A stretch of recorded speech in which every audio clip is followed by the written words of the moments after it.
संसद में मानसून सत्र का आज 7वां दिन है। सरकार ने कृषि संबंधित विधेयकों को राज्यसभा में पेश किया।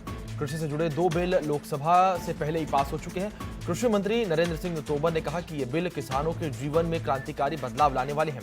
किसानों को अपनी फसल किसी भी स्थान से किसी भी स्थान पर मनचाही कीमत पर बेचने की स्वतंत्रता होगी। उन्होंने कहा कि बिलों के बारे में कई तरह की धारणाएं बनाई गई हैं। ये बिल एमएसपी से संबंधित नहीं है। प्रधानमंत्री ने भी कहा है कि एमएसपी जारी है और आगे भी जारी रहेगी। इन विधेयकों के माध्यम से किसानों के जीवन में बदलाव आएगा। सरकार सांसदों में कोरोना वायरस संक्रमण के मामले बढ़ने के मद्देनजर मौजूदा मानसून सत्र को निर्धारित समय से पहले खत्म करने पर विचार कर रही है। हालांकि इस बारे में कोई अंतिम निर्णय अभी नहीं हुआ है। सूत्रों का कहना है कि लोकसभा में विभिन्न दलों के नेता आज बैठक कर इस मुद्दे पर विचार कर सकते हैं। उन्होंने ये भी कहा है कि कोई भी निर्णय लेने से पहले सरकार सभी दलों को विश्वास में लेने के अलावा 11 अध्यादेशों को विधेयक के तौर पर पारित करा लेना चाहती है।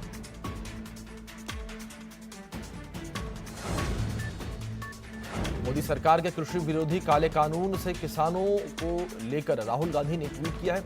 राहुल गांधी ने कृषि बिल काला कानून बताते हुए कहा है कि एपीएमसी किसान मार्केट खत्म होने पर एमएसपी कैसे मिलेगा, एमएसपी की गारंटी क्यों नहीं है। इसके साथ ही राहुल गांधी ने कहा कि मोदी जी किसानों को पंजीकृतों का गुलाम बना रही हैं। देश कभी सफल नहीं होगा।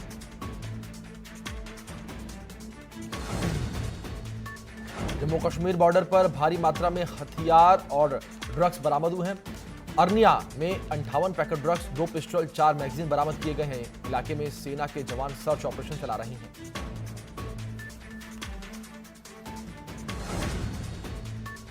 पुलिस विभाग में ओवरहॉलिंग का काम शुरू हो गया है। 50 साल पार करने वाले पुलिसकर्मियों और असक्षम और दिव्यांग पुलिसकर्मियों की स्क्रीनिंग की जा रही है। जिले के कप्तानों ने थाना प्रभारियों से लिस्ट मांगी है, जिसके बाद असक्षम पुलिसकर्मियों के जबरन रिटायरमेंट का आदेश जारी किया गया है। डीजीपी मुख्यालय के आदेश के बाद जांच हो रही है।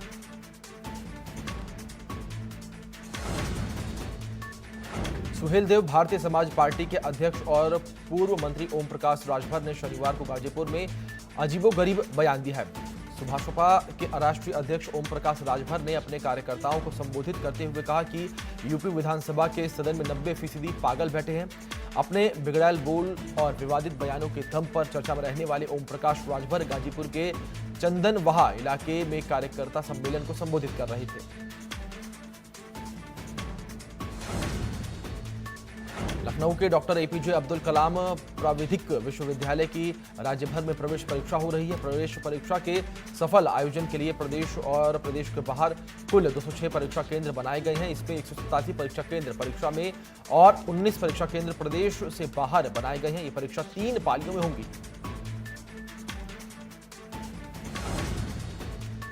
केदारनाथ धाम में प्रशासन और पुलिस अधिकारियों से बात की और लिखित आश्वासन के बाद तीर्थ पुरोहितों ने अपना 49 दिनों का धरना खत्म किया। प्रदर्शन खत्म करने के बाद तीर्थ पुरोहितों ने कहा कि प्रशासन उन्हें बिना पूछे उनके भवन दुकान को नहीं छेड़ेगा, साथ ही नहीं इन्हें अतिग्रहित करेगा। बीते 27 जुलाई से केदारनाथ में मास्टर प्लान को भंग करने समेत अन्य मांगों को लेकर तीर्थ पुरोहितों का आंदोलन चल रहा था। देश में कोविड-19 के नए मामलों का बढ़ना तेजी से जारी है। भारत में कोरोना मरीजों का आंकड़ा 54 लाख के पार पहुंच चुका है, जबकि मरने वालों की संख्या 86,000 के पार हो गई है। कोरोना संक्रमण के मामले में भारत दुनिया का दूसरा सबसे प्रभावित देश है। केंद्रीय स्वास्थ्य मंत्रालय के अनुसार भारत में पिछले 24 घंटे में कोरोना के 92,605 नए मामले सामने आए हैं, जबकि 1,133 मरीजों की मौत हुई है। यूपी में पिछले 24 घंटे में कोरोना के 5827 नए मामले सामने आए हैं और 6596 संक्रमित व्यक्ति इलाज के बाद डिस्चार्ज किए गए हैं। सक्रिय मामलों की कुल संख्या 66,874 है और अब तक 4953 संक्रमित लोगों की मौत हो चुकी है। कोरोना की जांच रिपोर्ट लेने के लिए अब आपको अस्पतालों के चक्कर नहीं काटने होंगे। अब घर बैठे एक क्लिक पर कोरोना की जांच रिपोर्ट मोबाइल पर भी देखी जा सकती है। स्वास्थ्य विभाग ने सोमवार को इसके लिए अपनी वेबसाइट शुरू की। मंगलवार से इसका लाभ मिलना शुरू हो जाएगा। कोविड-19 के संभावित संक्रमितों की पॉजिटिव एवं नेगेटिव रिपोर्ट्स आम जनमानस को सर्व सुलभता से उपलब्ध कराने के लिए नई व्यवस्था शुरू की गई है। सीएम योगी ने यूपी में कोविड पोर्टल का उद्घाटन किया। अब से ऑनलाइन कोरोना की जांच रिपोर्ट मिलेगी। स्वास्थ्य विभाग डीजी हेल्थ की वेबसाइट पर कोरोना रिपोर्ट उपलब्ध रहेगी।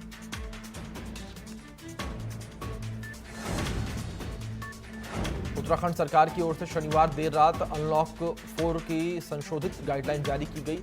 मुख्य सचिव ओम प्रकाश की ओर से जारी आदेश के अनुसार राज्य में आने वाले लोगों के लिए पोर्टल पर पंजीकरण कराना अनिवार्य किया गया है।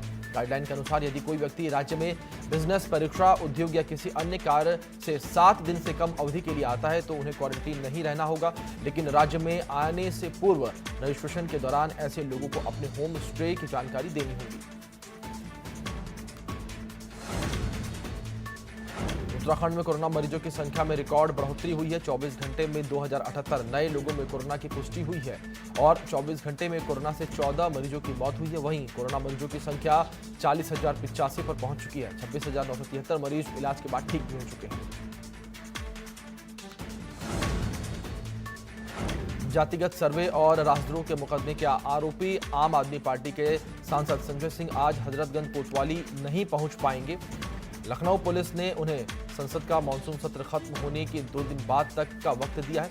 मुकदमे की विवेचना कर रहे हजरतगंज कोतवाली के निरीक्षक अपराध अनिल कुमार सिंह ने शनिवार को इस बाबत उन्हें नोटिस जारी किया। आप सांसद को ईमेल के जरिए नोटिस भेजकर जारी जानकारी दी गई।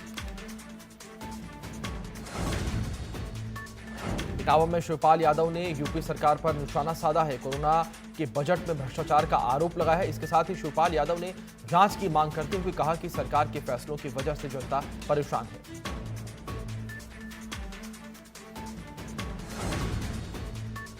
अयोध्या में आज भीषण सड़क हादसा हो गया।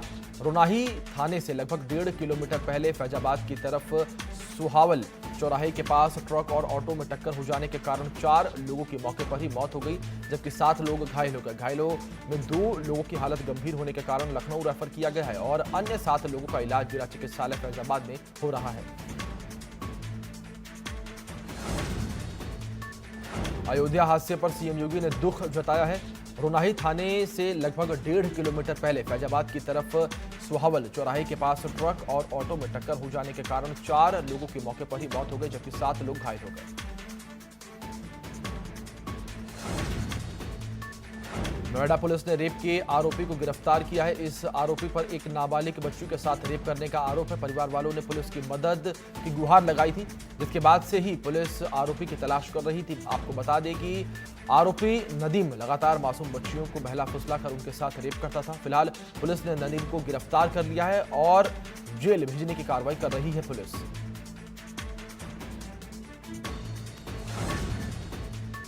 मथुरा में टारगेट पूरा करने के लिए फर्जी कोरोना सैंपलिंग की जा रही है। बताया जा रहा है कि सैंपल पूरा करने के लिए डॉक्टर ने 12 बार अपना ही सैंपल भेज दिया। फर्जी सैंपलिंग का ये वीडियो वायरल हो रहा है। वीडियो में डॉक्टर को बोलते हुए सुना जा सकता है कि डॉक्टर ने अलग अलग नामों से सैंपल को जांच के लिए भेजा जाता है। लखनऊ के हसनगंज थाना इलाके में आरोपियों ने मेडिकल स्टोर पर बैठे युवक को गोली मार दी। घायल अवस्था में युवक को ट्रॉमा सेंटर भेजा गया, जहां इलाज के दौरान युवक की मौत हो गई।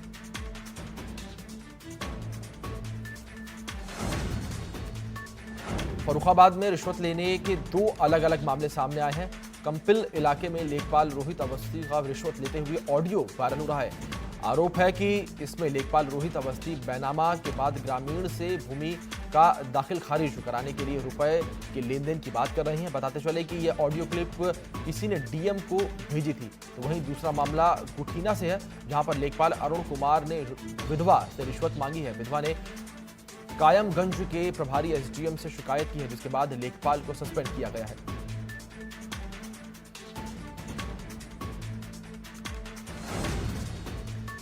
महाराजगंज के सोनौली कोतवाली क्षेत्र के कैलाश नगर गांव में एसएसबी और पुलिस ने मुखबिर की सूचना के बाद ड्रग्स तस्कर के घर पर छापेमारी कर 478 ग्राम में हेरोइन की खेप बरामद की है, जिसकी अंतर्राष्ट्रीय बाजार में कीमत लगभग 4 करोड़ रुपए से ज्यादा की बताई जा रही है। पुलिस और एसएसबी द्वारा किए गए ड्रग्स के इस ऑपरेशन में मौके से एक महिला समेत 3 लोगों को गिरफ्तार भी किया गया है। हापुड़ के बहादुरगढ़ इलाके में तेज रफ्तार का कहर देखने को मिल रहा है। तेज रफ्तार ट्रक ने एक व्यक्ति को जोरदार टक्कर मार दी, जिससे व्यक्ति की मौके पर ही दर्दनाक मौत हो गई। मौके पर ट्रक ड्राइवर फरार हो गया। आक्रोशित ग्रामीणों ने सड़क पर जाम लगा दिया और हंगामा किया।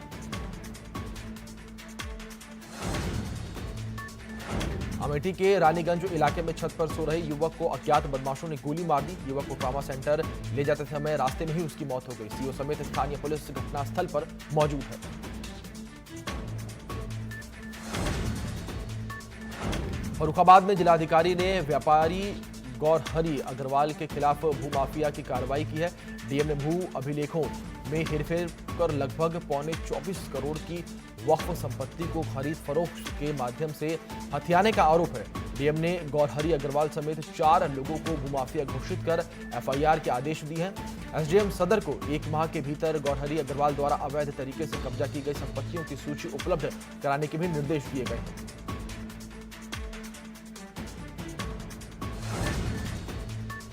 अलीगढ़ के बन्ना देवी थाना क्षेत्र की नलकूप कॉलोनी में 9 साल की एक बच्ची ने खूंटी से फंदा लगाकर आत्महत्या कर ली।